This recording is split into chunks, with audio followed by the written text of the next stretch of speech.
দুঃখের সময় যদি পাশে না পাই, সুখের সময় দেব কি ধূপ। সকল প্রবাসী সচেতন আছি, থাকবো না আর চুপ। প্রবাসীর জন্য 2টা টাকা যায় তোমাদের পকেটে, ইউএস বাংলার মালিক হয়ে ভাব ধরেছে রকেটের।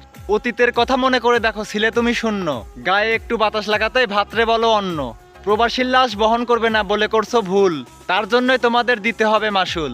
বাংলাদেশের বীর মুক্তিযোদ্ধারা যদি 9 মাস যুদ্ধ করে শহীদের খাতায় নাম ওঠে, আর বাংলাদেশের রেমিটেন্স যোদ্ধাগুলো বছরের পর বছর জীবন যুদ্ধে যুদ্ধ করে বাংলাদেশের রেমিটেন্স পাঠায়, জীবন যুদ্ধে যুদ্ধ করতে করতে একসময় ক্লান্ত হয়ে মারা যায়, আর এই রেমিটেন্স যোদ্ধাগুলোকে শহীদ না বলে তোমরা বলো পচা লাশ।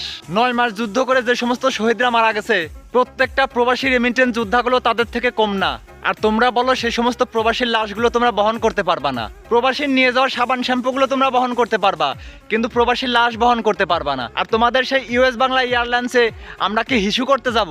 আমার সাথে যারা যারা একমত, সকল প্রবাসীকে উদ্দেশ্য করে বলতেছি, যে যেখানে যে দেশে আছেন, আজ থেকে US Bangla airlines boycott boycott boycott. আমার সাথে সাথে যারা সহমত কমেন্ট বক্সে লাগান ভোট। সব প্রবাসী একজোট, ইউএস বাংলা বয়কট। সব প্রবাসী একজোট, ইউএস বাংলা বয়কট। আমি দেখতে চাই প্রবাসীদের ক্ষমতা বেশি নাকি ওই ইউএস বাংলা এয়ারলাইন্সের ক্ষমতা বেশি। প্রত্যেকটা প্রবাসীর কাছে আমার ভিডিওটা যেন পৌঁছে যায়, প্লিজ সবাই কপি লিংক শেয়ার করে দিবেন। আজ থেকে US Bangla boycott boycott boycott. সকল প্রবাসী আজ থেকে US Bangla boycott boycott boycott.